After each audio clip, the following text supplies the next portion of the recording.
Even though E3 2022 has been cancelled, fans still have a lot to look forward to this summer. It remains to be seen which third-party publishers host their own shows, but several will likely be at Jeff Keighley's Summer Game Fest. Sony and Nintendo are also likely to feature their own showcases, but it seems Microsoft has gotten ahead of the pack. Microsoft has officially announced the date and times of its upcoming showcase. Perhaps even more exciting is that it is dubbed the Xbox and Bethesda Games Showcase. According to Microsoft, this event will take place on Sunday, June 12th at 10 a.m. Pacific Time, 12 p.m. Central Time. Microsoft obviously doesn't provide specifics as to what will be there, but promises to feature amazing titles coming from Xbox Game Studios, Bethesda, and their various partners. It also promises to reveal a diverse lineup of games, as well as confirm new releases coming to PC and Xbox Game Pass. Fans will be able to tune in at every major video platform, such as YouTube, Twitch, Facebook, and even TikTok, to view the showcase. Perhaps the obvious thing for the showcase right now, however, is Starfield. Both Xbox and Bethesda individually have a wide assortment of franchises to choose from, so together this should make for a jam-packed presentation. There are a few potential options to keep in mind for games that could be at the upcoming showcase. Beginning with major Xbox exclusive franchises, Gears of War is long overdue for a new installment. The long-running action series first hit the scene on the Xbox 360 back in 2006, but has declined in stature with each new entry.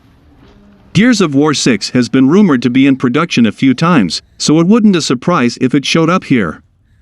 The Fable series has also been a staple of Xbox for quite some time. First landing on the original Xbox in 2004, the amount of choice in both narrative and gameplay immediately captured the imaginations of gamers. After a hiatus from the gaming landscape, a reboot was announced during Xbox's summer showcase back in 2020. With the last glimpse of this game coming nearly 2 years ago, and being nothing more than a conceptual teaser no less, it feels like the time is right for Fable to show its face once again. Initially developed by Lionhead Studios and helmed by famous game creator Peter Molyneux, the Fable series is a collection of RPGs set in a fantasy world. The Fable franchise proved to be popular with fans of RPGs and fantasy settings, though it seemed like there wouldn't be any new entries in the series after 2016 saw the close of Lionhead Studios and the cancellation of Fable Legends. However, in 2020 Fable fans were given a teaser for a new entry in the franchise, known to many as Fable 4. The new game is being developed by Playground Games, a studio mostly known for the Forza Horizon games. Despite many calling the game Fable 4, too, it seems that the newest entry will be a reboot more than a direct sequel. Since Microsoft's announcement that a new Fable is coming, though, there haven't been any new updates for the upcoming RPG. Some believe that Playground Games does not want to repeat the mistakes of games like Scalebound and show off a trailer for Fable long before the game will be ready for release. One former designer at Playground may have a different explanation for the lack of news on Fable 4, though.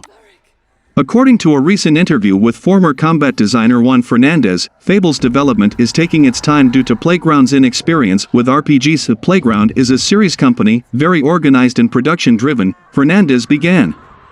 Every 2 years they release a Forza Horizon with incredible quality, though he then went on to say that the company wanted to expand with something different and that it lacked the people with knowledge of open-world RPG systems and what made them work. Fernandez was one of the people brought on to help Playground better understand open-world action RPGs and what made them attractive to gamers.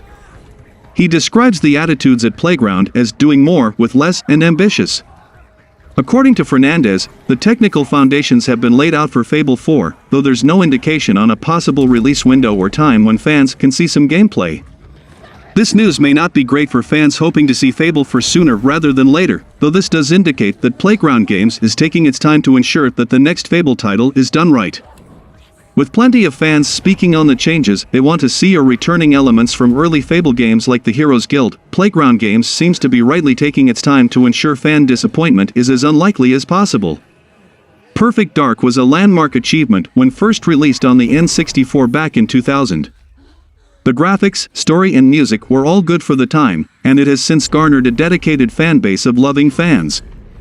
It has been a long time coming, but a proper reboot of the series was first announced in late 2020. Some development issues have been reported for the project, but that doesn't hinder the level of excitement for this long-awaited follow-up. fans of Perfect Dark have received some serious mixed messages about the initiative's upcoming reboot in recent history. On the one hand, some evidence suggests that Perfect Dark has been playable for quite some time, meaning it'll ideally be ready for a reveal soon.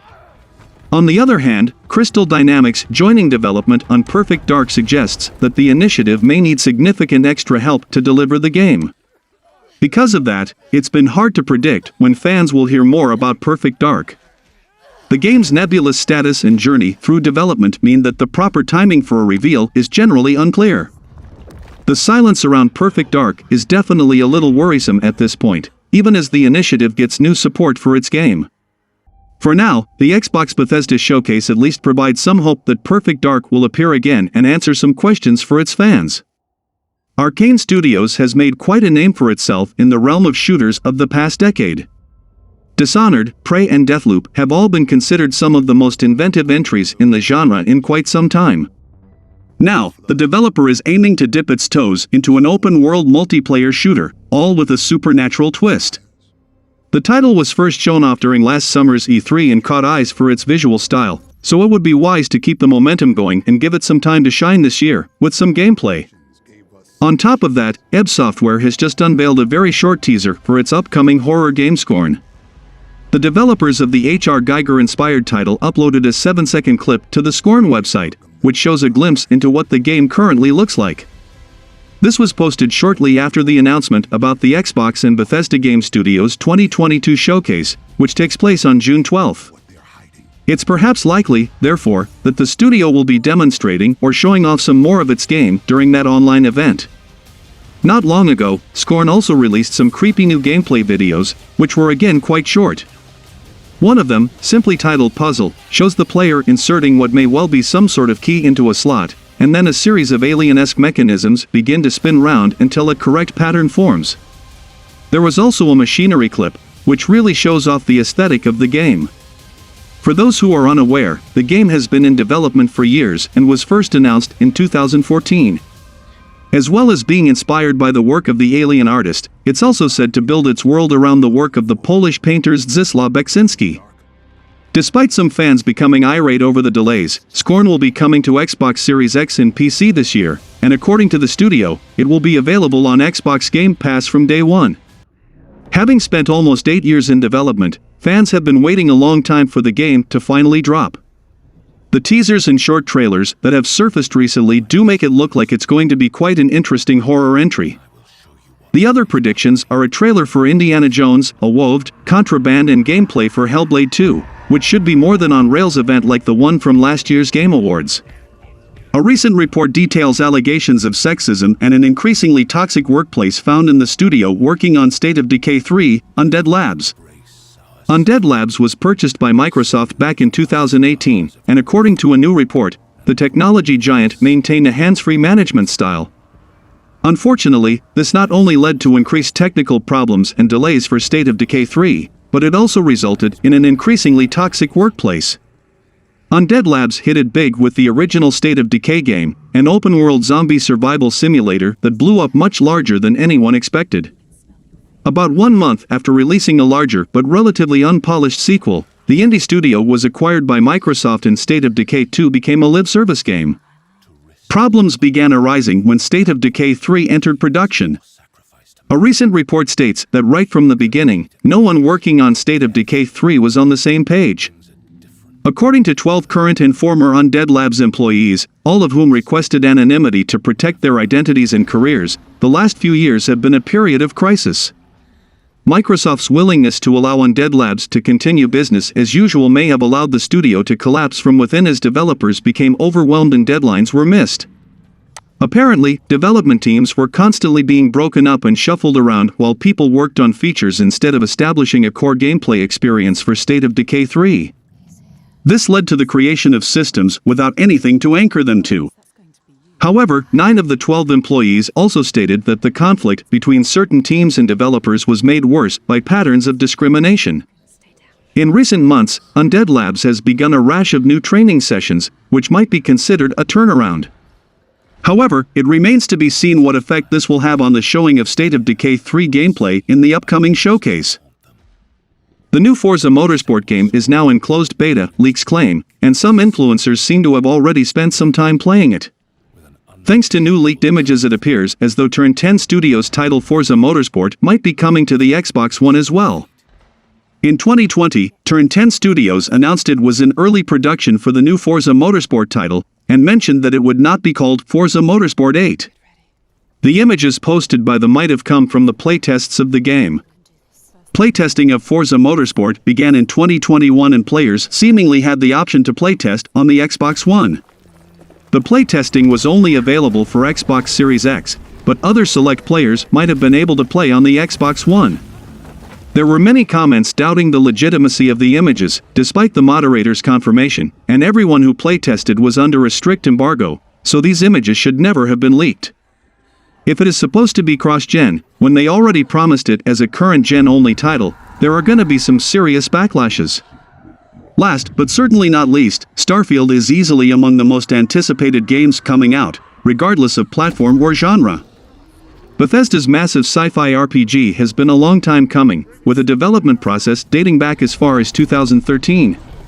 Teasers, leaks, and sneak peeks for the game have sent gamers into a fever pitch for the promise of what a sprawling space opera from the creators of The Elder Scrolls can shape up to be.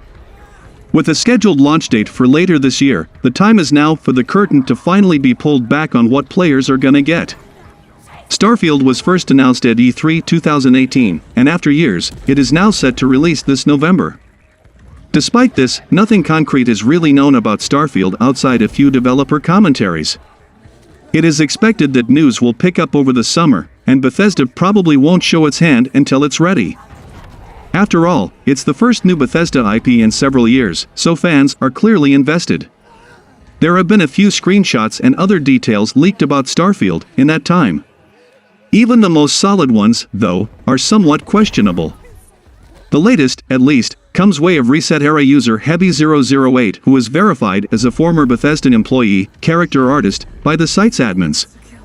It should still be taken with a grain of salt, but it could be a pretty good look into the state and development of Starfield. Responding to the questions of another user, Heavy008 praises Bethesda Game Studios as a cool, solid place to work, says Todd Howard is a charismatic guy, and proceeds to provide a few fine details for Starfield.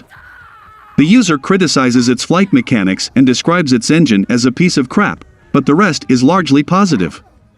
According to Heavy008, there has been weekly playtesting of Starfield every Thursday since the beginning of the year, and they say the shooting feels alright.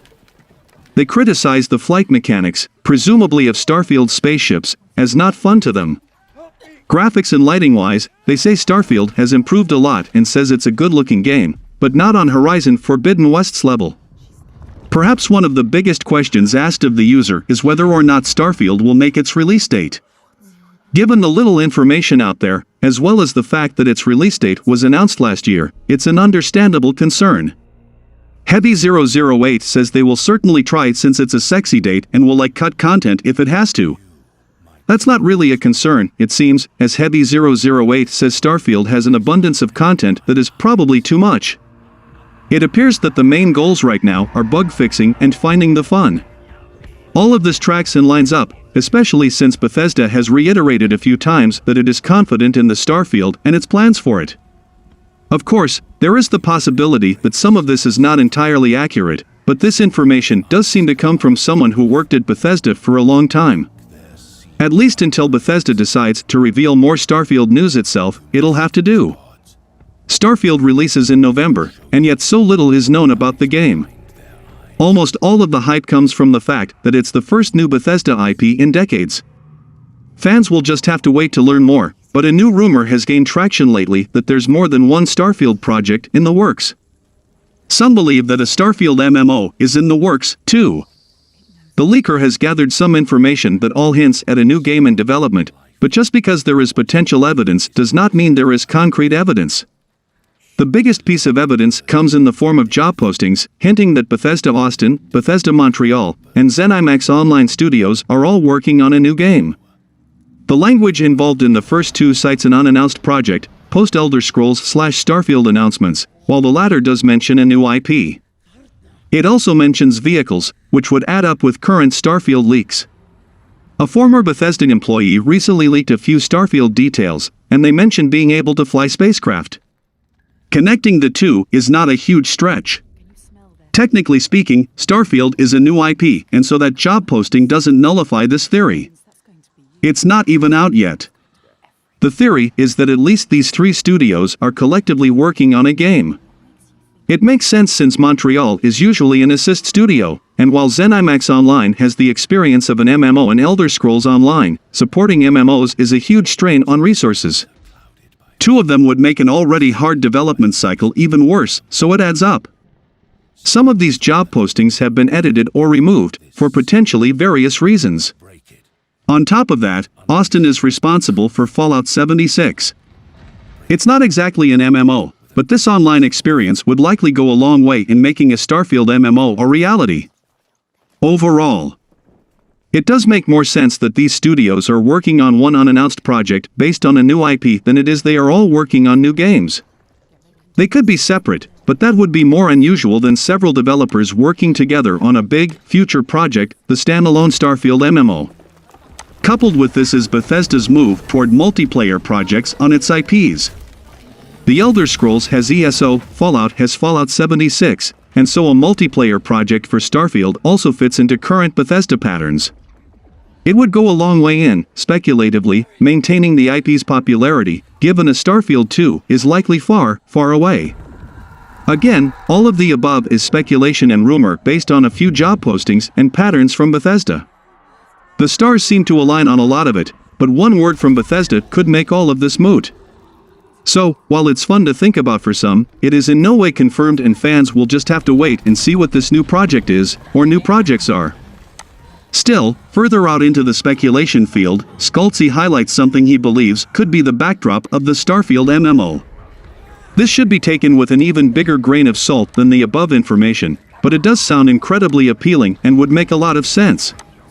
Bethesda has discussed an event that takes place 20 years prior to Starfield, known as the Colony Wars. Having a huge war between two major factions would create a lot of ways for players to interact, engage, and play in an MMO. If anything, this sounds like a lot like World of Warcraft factions and could even have playable races split between the two. Aliens are likely to appear in the base game, but Starfield isn't likely to feature playable alien races for a few reasons. If these aliens prove to be popular, that gives another unique edge to setting an MMO in the Colony Wars. It may be years before anything more, if anything at all, is learned about a Starfield MMO, but it certainly sounds enticing. I am hyped for the showcase, and I expect a banger one from Xbox, as they haven't done anything for a long time and last year's show wasn't that good. This is the time to show gameplay, reveal release date and release windows for more than half of their upcoming games, and I'm all for it.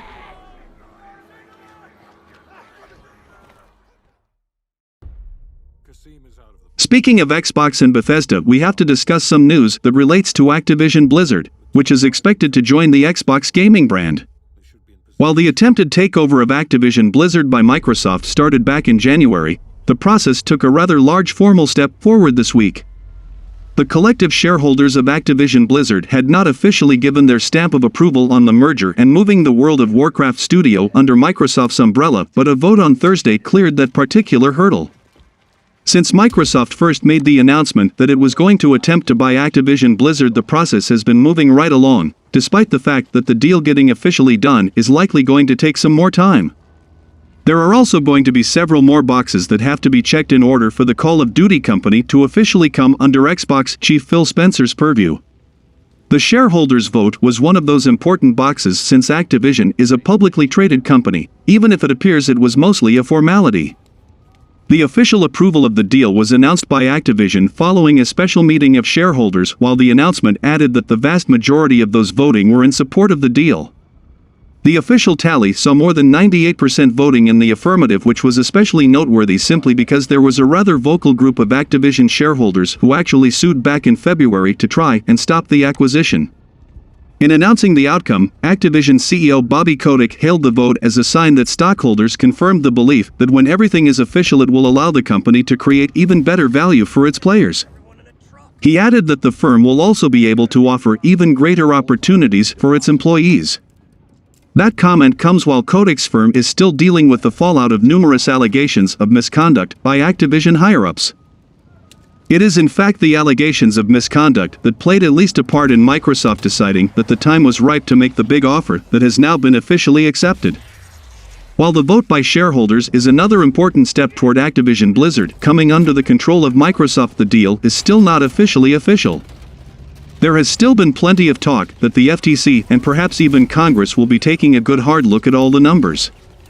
With 2019's Call of Duty Modern Warfare such an incredible sales success, a sequel was inevitability. Activision confirmed not too long ago that the 2022 Call of Duty game would be a sequel to Modern Warfare developed by Infinity Ward, and now it's confirmed more details. The 2022 Call of Duty game title has been officially revealed alongside a new logo. As previously leaked, the 2022 Call of Duty game is titled Call of Duty Modern Warfare 2. The hashtag posted with the original post writes it as Modern Warfare 2, but the official Call of Duty Twitter account has hashtags that use Roman numerals as well. It was previously reported that Call of Duty Modern Warfare 2 would be titled Modern Warfare 2 with Roman numerals to differentiate itself from the 2009 MWII, and if the logo is any indication, it seems those reports were correct. Regardless, this Call of Duty Modern Warfare 2 reveal is coming pretty early in the year for a Call of Duty game, as recent entries have waited until the end of the summer to announce their titles and other details. It's possible that the mixed reaction to Call of Duty Vanguard and the backlash to the Call of Duty Warzone Pacific map is fueling Activision's desire to promote this year's Call of Duty game way ahead of schedule. And since we already have a logo and title, one would think that a proper gameplay reveal will come sooner rather than later. It wouldn't be surprising if fans get their first glimpse of Call of Duty Modern Warfare 2 gameplay much earlier than they saw Call of Duty Black Ops Cold War and Vanguard. Of course, Call of Duty Modern Warfare 2 is only one half of the equation when it comes to Call of Duty's 2022 plans. It was previously confirmed that a new Call of Duty Warzone experience is being built alongside Modern Warfare 2, though it hasn't been confirmed if it will actually be launching this year or just shown off. Call of Duty fans will have to wait for more information on that front. Whenever Activision decides to reveal more about Call of Duty Modern Warfare 2, it will be interesting to see if the rumors about the game turn out to be accurate. Rumors claim that Call of Duty Modern Warfare 2 will have a new game mode that's been compared to Escape from Tarkov and that it will include major gunsmith changes, but all that remains to be seen.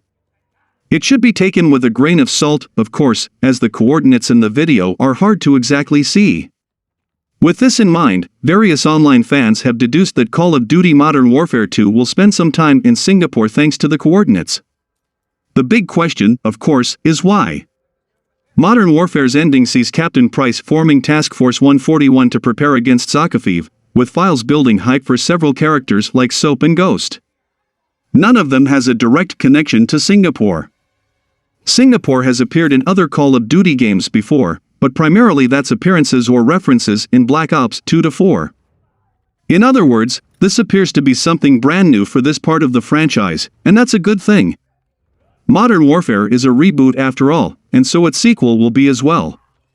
New faces are returning, including the aforementioned Zakafev, but there will likely be new ones, new settings, and perhaps a plot that unfolds much differently than the original. Luckily, fans probably won't have to wait long to find out more.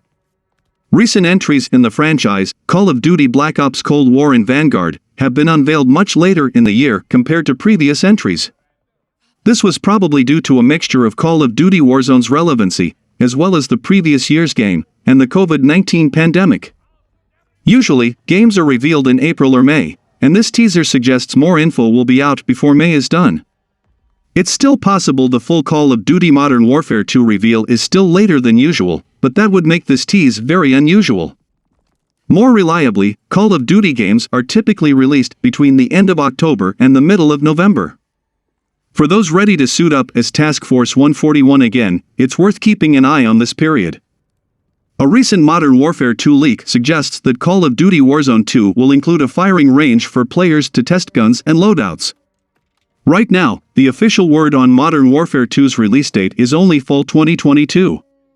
With fall technically spanning around 3 months, this official statement doesn't really narrow down the window very much. That being said, looking at the last few Call of Duty releases may offer a few clues when Modern Warfare 2 could release. Starting with the very first Call of Duty release in 2003, every mainline title in the series has landed in this window, but there's been one month that tends to be favored. The vast majority of mainline Call of Duty entries have released during the month of November. Call of Duty WW2, Black Ops Cold War, and the most recent Call of Duty Vanguard have all been released in that same month. This might suggest that Modern Warfare 2 could release in November 2022. It's a little tricky to narrow down a specific release date for Call of Duty Modern Warfare 2, but there are a few hints that point toward potential days. As fans can see from the last two Call of Duty entries, Activision tends to release titles in the first half of the month. It's also worth noting that big blockbuster releases like Call of Duty games are often dropped on either a Tuesday or Friday. Using this as a basis, a few likely dates could be Tuesday, November 1st, Friday, November 4th, Tuesday, November 8th, or Friday, November 11th. On the other hand, there have been some rumors that Activision may want to release Call of Duty Modern Warfare 2 earlier than usual. According to some industry insiders, this is likely due to Call of Duty Vanguard and the Pacific Warzone map underperforming in some regards. With Warzone 2 confirmed to be coming alongside Modern Warfare 2, the publisher may want the whole package out sooner rather than later. If this winds up being the case, Call of Duty Modern Warfare may second end up hitting store shelves during the month of October. This isn't unprecedented for the franchise, with its predecessor 2019's Modern Warfare releasing on October 25th, as well as Black Ops for releasing October 12th. Even the first Call of Duty released at the end of October in 2003. If Activision wants Modern Warfare 2 out a bit earlier than recent entries, it may come out sometime during the second half of October. Of course, this is all speculation, and though there's some precedent behind it, that doesn't necessarily mean any of these prospective release dates will turn out to be correct. Based on everything fans can gather right now, a late October or early November release date seems likely for Call of Duty Modern Warfare 2.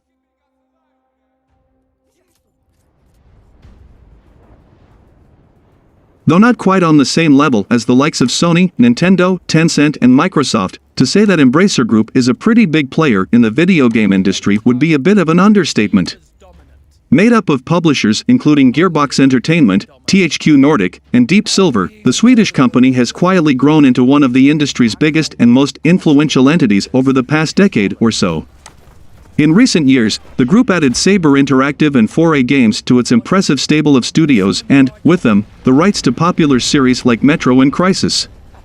However, the group's most recent acquisition is by far its most impressive, with several big studios and one or two of the biggest video game franchises of all time now among its vast array of assets.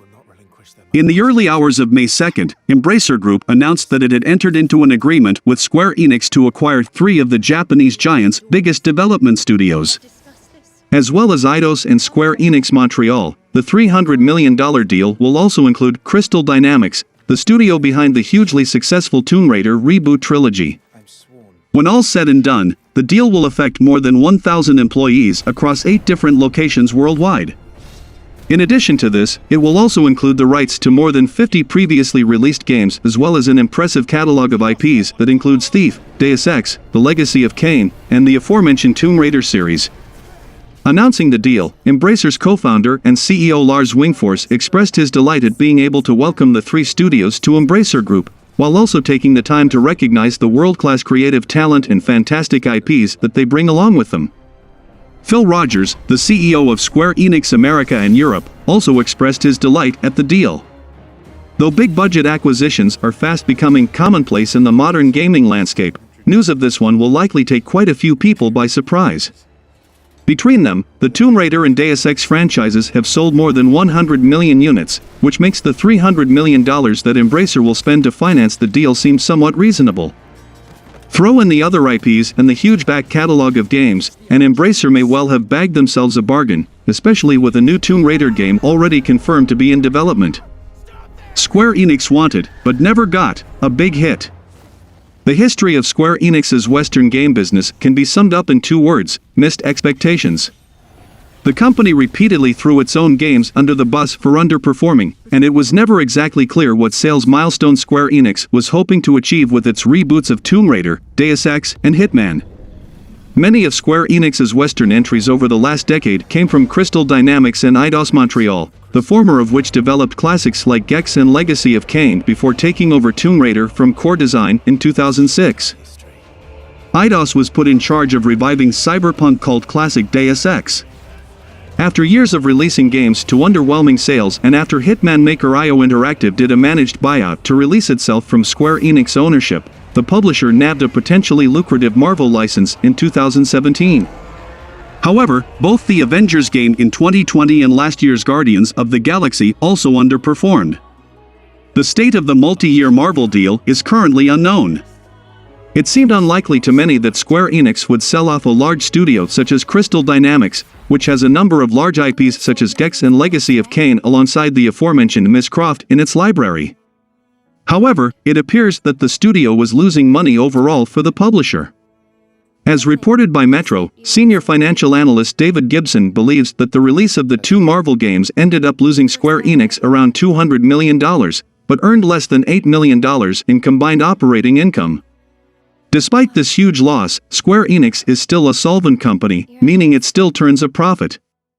The analyst was confused by the decision to sell off the studios which have a history of developing profitable games despite recent missteps. The Embracer Group apparently intends to take over the publishing rights of both Marvel games following the purchase, but will need the approval of Marvel's parent company, Disney, in order to do so. As Marvel's Avengers is a live service game, and one which isn't turning a profit, it is likely that Embracer would shut down development following the acquisition. In a press release, Square Enix claims that it was selling the studios in order to fund development in future technologies. It went on to clarify the transaction enables the launch of new businesses by moving forward with investments in fields including blockchain, AI, and the cloud. The blockchain bit is certainly turning heads. Much of the conversation around Monday's sale is concerned with just how cheap it seems. Tomb Raider, Deus Ex, 3 studios, and a back catalog of 50-plus games for less than a third of what Embracer paid for Borderlands Studio Gearbox last year. It sure seems undervalued at first glance, but the numbers may tell a different story. Data released from Square Enix Monday indicates that the Deus Ex reboot sold only a combined 12 million copies, whereas the 3 Tomb Raider reboot games sold a combined 38 million copies. Not bad numbers by any means, but not stellar either, when you factor in heavy post-release discounting. The entire trilogy released as a bundle last year went on sale for $20. Embracer Group has a plan. So what can a fast-growing gaming conglomerate do that one of the oldest and largest Japanese publishers can't? It's not totally clear right now. Square Enix's Western business always felt messy and mismanaged, and its games poorly marketed. Embracer believes there will be an increasingly strong demand for high-quality content, including AAA single-player games, over the decade, the company wrote in a press release. Still, Embracer seems to have a pretty ironclad acquisition strategy it's following through on, and its massive financial growth over the past year is proof it's making the right bets so far. This deal, when closed, will give Embracer 124 internal studios, more than 14,000 employees and a pipeline of more than 230 games, of which 30 are labeled AAA. This should not be read as Square Enix giving up on single-player games. The company is still heavily invested in Final Fantasy, with a new main entry in development, and has Dragon Quest, Kingdom Hearts and other related role-playing series squarely in its bread-and-butter JRPG zone. Square is also keeping control of the Just Cause and Life is Strange series and is planning to publish the action game Forspoken later this year. But Square's winding and underwhelming attempt to break into the Western game market over the last decade by trying to revive old classics has ended with what many industry watchers are calling a fire sale. It's not a triumphant end to this chapter of Lara Croft, but it's an exciting and hopefully more financially sound beginning of an all-new one. The Deus Ex series has had a rough history throughout the years, especially in the time since Square Enix acquired Eidos Interactive. For one, the series' original developer, Ion Storm, shut down in 2006 after the development of its controversial sequel, Deus Ex: Invisible War, and the third entry in the Thief series, Thief: Deadly Shadows. After this, the future of the series was on ice until the IP owner Eidos Interactive opened a new studio named Eidos Montreal in 2007 and began work on its first game, a reboot of the Deus Ex series. This game remained in development through 2009 when Square Enix acquired Eidos Interactive and all of its IP and studios, as well as acquiring what would become Deus Ex: Human Revolution. Human Revolution went on to become a sales success in 2011 when it sold over 2.6 million copies in the span of 4 months, and Square Enix was satisfied with its performance. A sequel was quickly greenlit, however at one point development was supposed to be handled by the Outer Worlds developer Obsidian Entertainment. This plan didn't work out however, and after 5 long years, Eidos Montreal eventually released Deus Ex: Mankind Divided. This came after the studio had also developed the 2014 reboot of Thief. Mankind Divided received similar critical reception as its predecessor, however the sales did not meet Square Enix's expectations. This was likely due to controversies surrounding the game's pre-order practices, and the fact that it was exclusive to PS4 and Xbox One during the transitional period between console generations. It was at this point that Square Enix put the future of the Deus Ex series on hold, with Eidos Montreal moving on to work on Shadow of the Tomb Raider, as well as 2021's Marvel's Guardians of the Galaxy. The studio has claimed that it intends on returning to Deus Ex at some point, but it has always seemed like Square Enix would have the final say over this matter. It appears, however, that this may no longer be a factor stopping Eidos Montreal from returning to the world of Deus Ex. With the news that Embracer Group is acquiring the studio and its IP as part of its wider acquisition of Western Square Enix Studios, Deus Ex's future could be looking brighter. Embracer Group has not yet confirmed what the situation is with the future of franchises such as Marvel's Avengers and Marvel's Guardians of the Galaxy, only stating that it will be acquiring the rights to previously released games with its acquisition. It seems like it could be a while before an agreement is met to expand upon the future of these titles. Crystal Dynamics has also confirmed that, in addition to working with the initiative on the Xbox Game Studios title Perfect Dark, it is beginning work on the next main entry in the Tomb Raider series. Despite the concern, the initiative has confirmed via Twitter that the teams will continue to work together on a Perfect Dark reboot. The initiative even stated that it had made great progress working alongside Crystal Dynamics, leading some to believe that fans could see gameplay of Perfect Dark sooner rather than later. A new Deus Ex would give Embracer Group the chance to bolster the value of another of its big new IPs in the form of a return from one of the biggest immersive sim franchises in the industry. It would also give Eidos Montreal an opportunity to return to its roots while Embracer Group, Marvel, and Square Enix navigate the future of the Guardians of the Galaxy series if it is to return. While nothing is set in stone just yet, it appears there is an opportunity here for Deus Ex to return sooner than expected, but even then a potential new Deus Ex game is still likely years away. There's a lot going on with Square Enix as of late, but those who expected the company to settle down now that it sold off its biggest Western studios might be in for a surprise. While it's plain as day that there are major restructurings taking place behind closed doors at the Final Fantasy and Kingdom Hearts publisher, the actual state of things may be even more exciting. The idea that's currently being thrown around is that Square Enix is preparing itself for a major acquisition. Square Enix might be selling off its Western studios is to avoid potential FTC antitrust problems for whoever acquires the company. Of course, though Square Enix has an acquisition in mind already, the company may simply be reinventing itself in a way that makes sense to the higher-ups. Square Enix's president expressed interest in NFTs, for example, and the publisher may have believed that properties such as Tomb Raider and Deus Ex simply had no growth potential in that direction. Now that Kingdom Hearts 4 got story and gameplay reveals, in particular, Square Enix may believe its future lies with JRPGs and JRPG-adjacent titles such as Forspoken.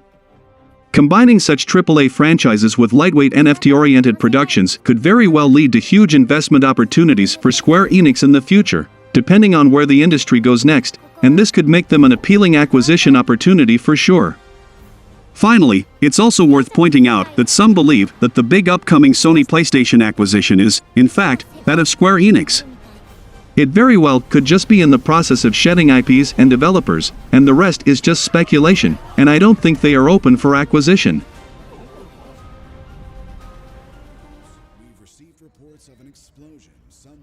Speaking of acquisitions, Warner Bros. Interactive studios are reportedly being shopped for sale, and both PlayStation and Xbox are said to be interested. Earlier in April, the merger between Discovery and Warner Media officially closed, becoming Warner Bros. Discovery. Warner Bros. Interactive's game studios have largely been left alone through the merger period, only selling Playdemic to EA in June 2021. Now that the merger is finalized and Warner Bros. Discovery is restructuring, plans for Warner Bros. Interactive studios appear to have changed. A report claims that Warner Bros. Discovery is already shopping its studios to interested parties, which include PlayStation and Xbox. The report comes from Fanbyte Media's Imran Khan, who says that he's hearing a decent bit of chatter regarding WB Discovery's new plans. Khan explains that WB Discovery's shopping its game studios around. The list of studios at Warner Bros. Interactive currently includes Hogwarts Legacy Studio, Avalanche Software, Middle-earth Shadow of Mordor Dev Monolith Productions, Mortal Kombat creator NetherRealm Studios, Batman Arkham and Suicide Squad Kill the Justice League Studio, Rocksteady Studios, as well as TT Games, and WB Studios in Montreal, Boston, New York, San Diego, and San Francisco. One detail that Khan draws attention to is that WB Discovery is specifically considering selling its game studios and not its intellectual property. In other words, WB Discovery wants to sell Rocksteady and license out the Batman and Suicide Squad properties, sell Avalanche and license Harry Potter, and, potentially, sell NetherRealm while retaining and licensing Mortal Kombat, in which the latter is a little bit unlikely. It should come as no surprise that a list of parties is already interested in potentially acquiring one of WB Discovery's game studios, a list that Khan has also shared online. Both Microsoft and Sony are on the list, unsurprisingly, as they're both aggressively acquiring studios for Xbox and PlayStation, respectively. Other interested parties include Electronic Arts, NetEase, Take-Two, Tencent, and even PUBG Corporation. Needless to say, if Warner Bros. Discovery does sell its studios, then it can expect some aggressive bids. What remains to be seen is just how willing Warner Bros. Discovery will be to break up its studios into pieces. It could likely sell the entire umbrella of Warner Bros. Interactive, with all of its studios, if it wanted to. Or, it could sell its studios piecemeal, with one going to PlayStation, one going to Xbox, and so on. It could also decide to keep certain studios. If they are selling, then Sony needs to pick up NetherRealm with the Mortal Kombat IP, as they own EVO already, and with Street Fighter the fighter genre will be on lock for PlayStation. The other two they should go after are Rocksteady and Monolith. Of course, you are not going to get the DC IPs with them, but in this age of talent becoming more hard to find and acquire, the talent at these studios will be handy, and if they buy the Nemesis system along with Monolith, that's a steal. Once we get Gotham Knights, Suicide Squad Kill the Justice League and Wonder Woman, then from there these studios could take turns. I think WB Discovery is trying to just have a gaming division like Disney has Marvel Games and Lucasfilm Games. They don't want to own any of the gaming studios, but want to outsource them. They could see the success of Marvel's Spider-Man, and that could be leading to a partnership with PlayStation. That would be a match made in heaven, having both Marvel and DC and also maybe Star Wars on their side. I hope Sony get these three, with additional stuff like IPs and systems. A leader. You are Wonder Woman. Industry acquisitions are happening faster than ever before, as both Microsoft and Sony seek to make smart investments and expand their first-party game offerings.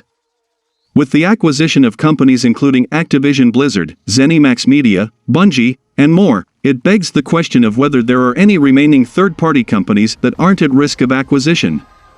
Compounding that mystery, a new report indicates that Ubisoft is currently fielding acquisition offers. A report from Bloomberg claims that Ubisoft is drawing what it describes as buyout interest from multiple different sources. These sources are quite a surprise, however, as they're private equity firms rather than established organizations within the video game industry like PlayStation and Xbox. The two firms mentioned by name are Blackstone Incorporated and KKR & Company. No potential buyout is said to be near completion, but it's possible that could change in the relatively near future.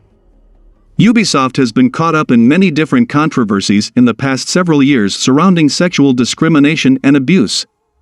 As a result, the value of Ubisoft's shares has dramatically fallen, making it an attractive target for investment companies.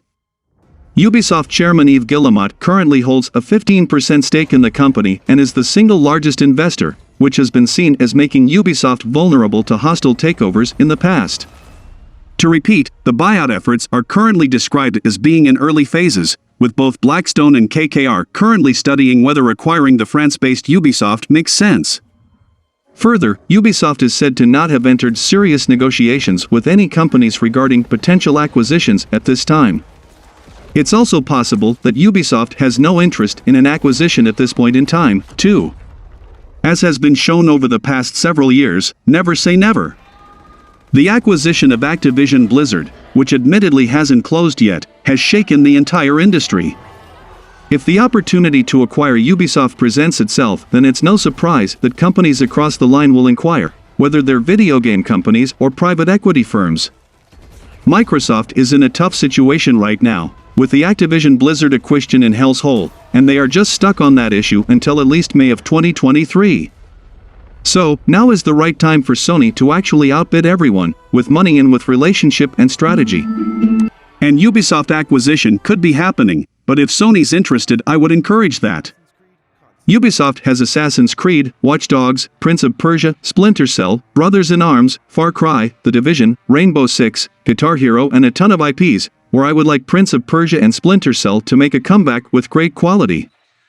Ubisoft has some serious management issues, and PlayStation could be perfect for quality control. But the sad part is Ubisoft is too big, has over 12,000 employees, too many studios and too much controversies. I would like for PlayStation to acquire them, but it is very unlikely. Speaking of Ubisoft, a leaked video from the Ubisoft Skull and Bones alpha test reveals the game's hub area as well as revamped pirate ship gameplay.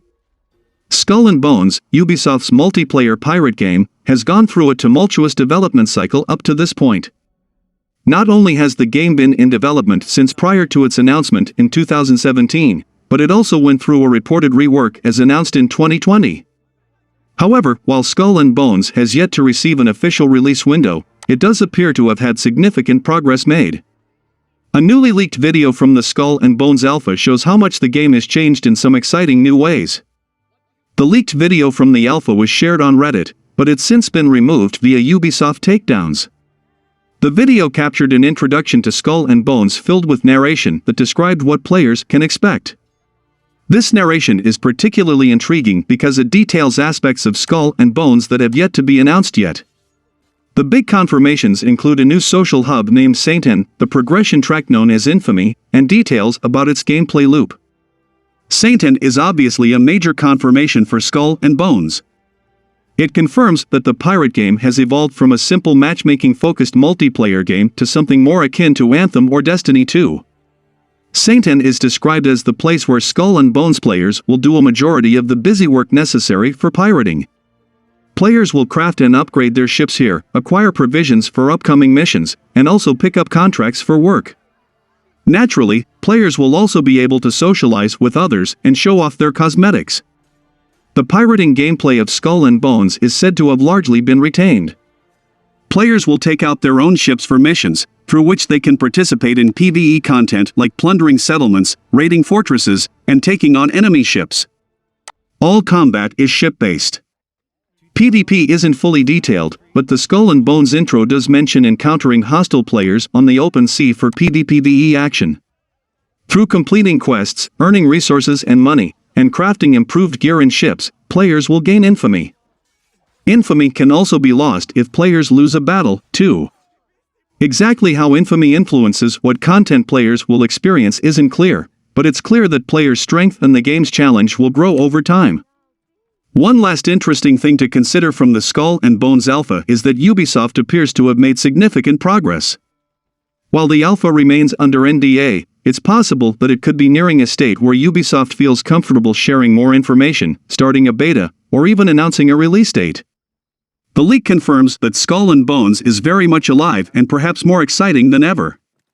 This leaked video of Skull and Bones gave people some insight into what to expect, with a lot of it being focused on a new social hub world known as Satan, a progression tracker system, as well as the basic gameplay. These are all aspects that haven't been officially announced by the developers yet, where the game has shifted from a matchmaking multiplayer game to something more of a multiplayer open-world looter-shooter with pirates. Shortly after this leaked video was taken down, Ubisoft posted a short teaser video on the game's official Twitter account. This short video of Skull and Bones gave fans a first look at how one part of the environment and would look like, as well as a spiky new ship. It also gives fans a brief idea of how sailing would look like in this new iteration as well. The video then notes fans to stay tuned to future updates from the account, indicating that more information regarding this Ubisoft original IP is coming soon. Reception to this teaser have been mixed, as seen with the replies from fans under the tweet. Many were split between excitement and disappointment, with those who have seen the leaked gameplay making unfavorable comparisons to Sea of Thieves, while others were excited to see the new direction this game has taken after half a decade of development.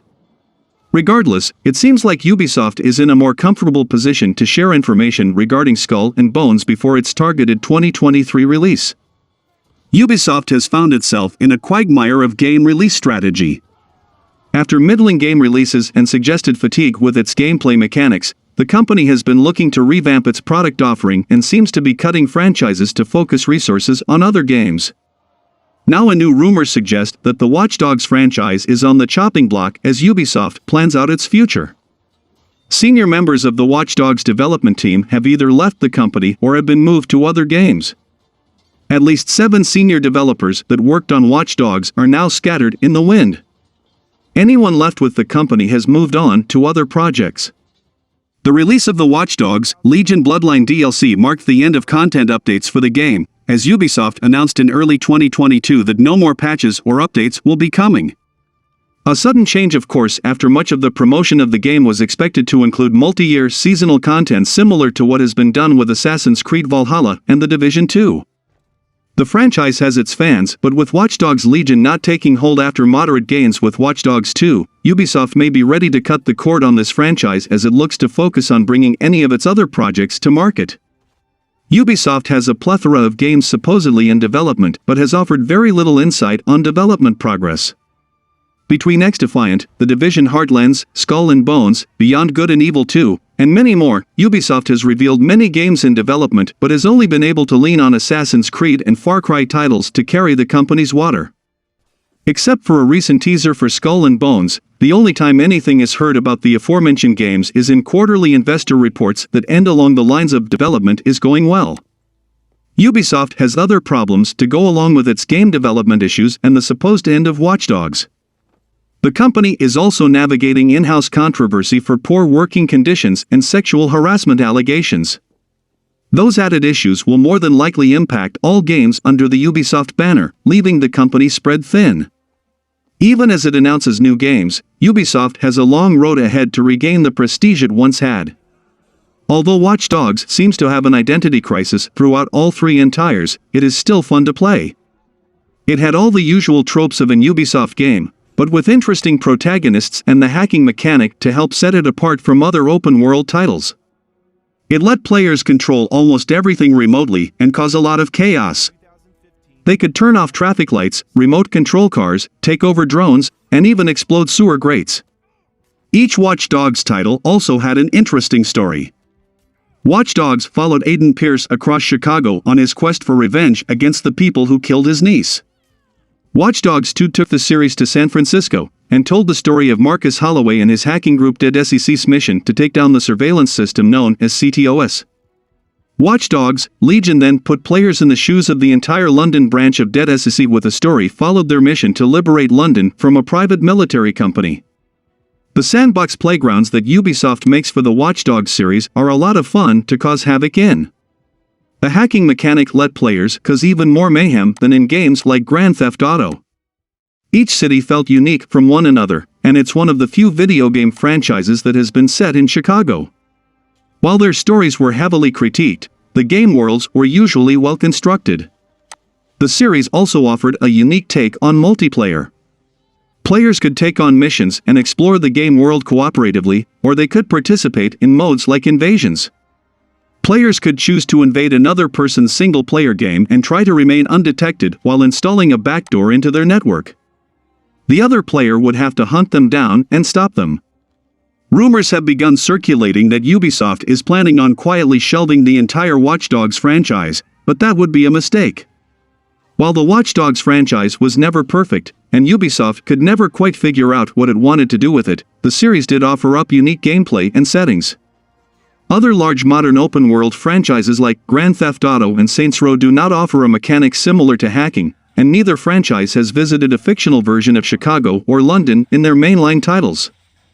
On top of that, there has not been an open-world title quite like Watch Dogs Legion. The Watch Dogs franchise has seen a lot of success both financially and with fans, and some tie-in novels that have further built out its lore with an animated series currently in development. Fans are clearly interested in more Watch Dogs lore, so it would be a shame just to cancel the franchise and move on to something else. It seems Ubisoft is becoming increasingly interested in live service titles, and has begun exploring that option with its largest franchises like Assassin's Creed. Even with this new direction, Watch Dogs deserves a place in the lineup. The franchise has been fun for fans and innovating its formula at every new entry, so a fourth Watch Dogs game could be the best one yet. As we think things cannot get worse for Ubisoft and gamers, Ubisoft confirms that the upcoming Prince of Persia: The Sands of Time remake, originally supposed to launch early last year, is swapping developers. In 2020, Ubisoft officially announced Prince of Persia: The Sands of Time remake with plans to release the game in early 2021. However, fans weren't impressed with the reveal trailer, and many criticized the game for its art style and graphics. Ubisoft wound up delaying Prince of Persia: The Sands of Time remake indefinitely. It's now the middle of 2022 and the game still doesn't have a release date, but it does have a new studio working on it. Previously, Prince of Persia: The Sands of Time remake was being developed by Ubisoft Mumbai and Ubisoft Pune, but now it's being developed by Ubisoft Montreal. Ubisoft Montreal, for the uninitiated, is one of Ubisoft's premier studios, leading development on blockbuster games like Assassin's Creed Valhalla and the original Prince of Persia trilogy. In the announcement, it was explained that Ubisoft Montreal will be building upon the work done by Mumbai and Pune. Prince of Persia: The Sands of Time remake swapping developers can be seen as a sign that the game's development has been troubled behind the scenes. This was already fairly obvious given the Prince of Persia: The Sands of Time remake's release date delays, but now it's more apparent than ever before. Hopefully Ubisoft Montreal can get the project back on track. Ubisoft Montreal has a proven track record of developing and shipping games in a timely manner, so one has to imagine that it leading the charge on the Sands of Time remake is going to be a big help. Whether or not it still releases within this current fiscal year as Ubisoft has previously indicated is another matter entirely, however, especially since the announcement mentions that the team is going to regroup on the scope of the game.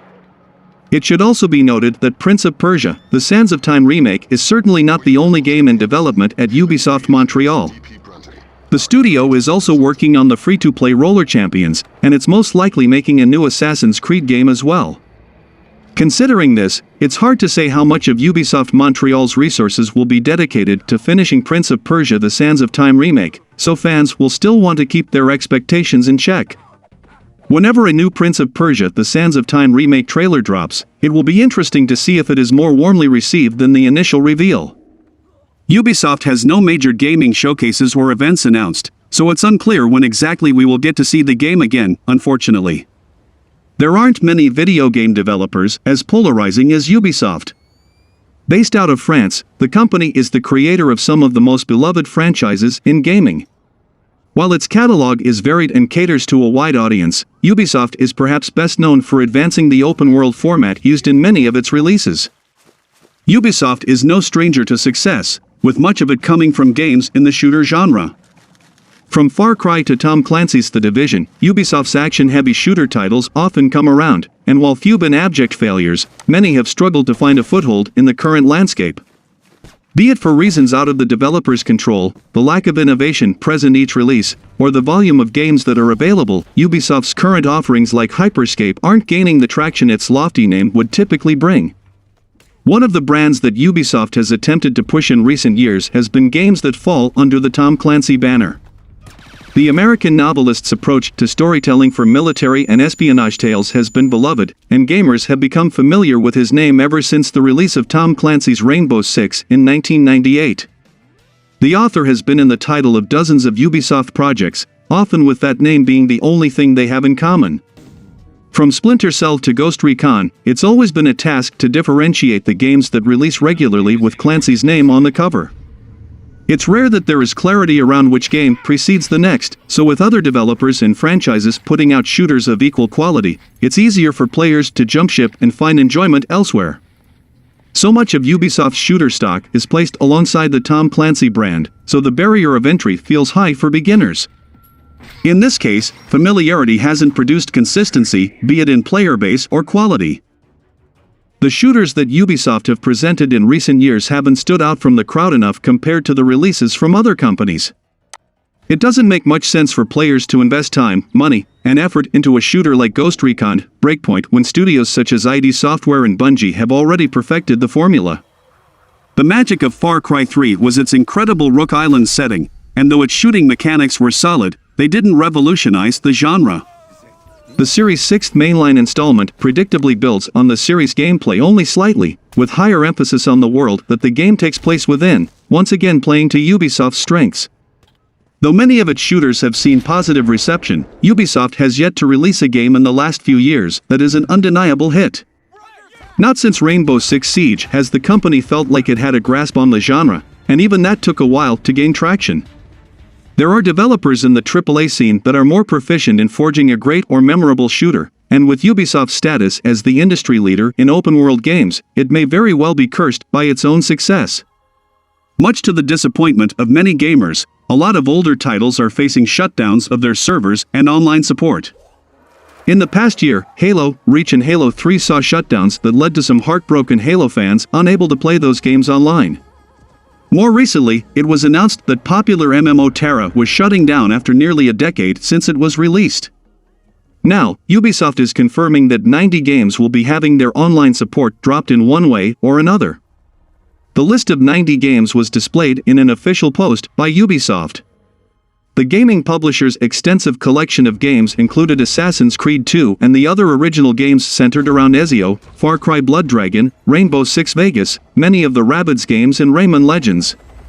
To many, a few of these titles come up in the discussions of Ubisoft's best games, and even with some like Assassin's Creed 2 being primarily single-player, the loss of online features will still be noticeable.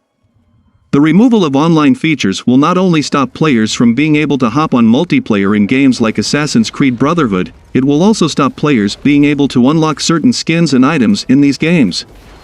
For the Ubisoft Connect services as well, players will no longer be able to earn units by completing challenges in-game. Rewards can still be unlocked, but they seem rather pointless as they won't be received in-game. For games like Rainbow Six Vegas that relied heavily on multiplayer elements, this change will leave them mostly unplayable. While this news does seem like Ubisoft has completely abandoned 90 games, this is not the case. As stated, players will be able to still make the most of single-player features in the Ubisoft classics, and these changes are only affecting certain platforms. Games like Rayman Legends, for example, will only lose its support for PC, and many older Just Dance titles will lose their functionality for the Xbox 360, PS3, and Wii platforms. For gamers on older consoles then, this news will hit hard, though players with a current or next-gen machine, their Ubisoft titles will remain unaffected. This news follows recent reports of Ubisoft developing a Fortnite-inspired battle royale named Project Q. While there were some talks that Project Q would feature NFTs or Ubisoft Quartz, the gaming publisher recently quelled those concerns, claiming that there are no immediate plans for the controversial feature. All these things factor into the fact that Ubisoft is looking for a buyer to clean up the mess and revamp their gaming division. However, a new report indicates that Ubisoft and CEO Yves Guillemot are very much taking the reports seriously. Guillemot is now said to be considering partnering with private equity in order to fully acquire Ubisoft for the Guillemot family. The report comes from Deal Reporter, which explained the Guillemot family's tentative plan to stave off takeovers by partnering with a private equity firm itself. The name of the private equity firm that the Guillemot family would partner with is not mentioned. However, it's explained that the effort would be done so that the Guillemot family could ensure it retained control of Ubisoft going forward. As of right now, the Guillemot family currently holds nearly 16% of Ubisoft's shares, the most of any single party. The low percentage of shares has made Ubisoft vulnerable to hostile takeovers in the past. The decision to partner with a private equity backer would reinforce the Guillemot family's ability to counter takeover attempts if not secure an immediate control over the company. This was said to have been described as the Guillemot family's effort to maintain the reign of Ubisoft. While the details of the report regarding the Guillemot family's effort to retain control of Ubisoft have yet to be officially confirmed, that hasn't stopped the market from responding. Ubisoft's stock value has climbed nearly 10% since the news broke. The Ubisoft stock jumped from around $9.11 to $9.84 since the report about an effort to defend Ubisoft from acquisition was shared online. Needless to say, there's a lot of interest surrounding the future of Ubisoft's ownership. This isn't the first time that Ubisoft and the Guillemot family have had to stave off a takeover. Ubisoft faced a hostile takeover from Vivendi in the years prior to 2018, as the company slowly purchased significant amounts of stock. Vivendi ultimately came to an agreement to sell all of its Ubisoft ownership back to the publisher itself, which took on investment from other sources, including Tencent, to make the deal happen. What happens next for Ubisoft isn't clear. As noted, the acquisition efforts by outside private investment firms was reported to be tentative, meaning that no further action may happen. The Guillemot family's response may or may not be followed through on either. Regardless, with news of acquisitions being made seemingly month to month, Ubisoft appears to be one of the few gaming companies out there working to avoid such a future. And that's all for the video, guys. Like and share the video for a greater audience. Comment your thoughts on the topics, and donations are always appreciated. Subscribe to the channel and click the bell icon, and until then, from SMPV, it's goodbye.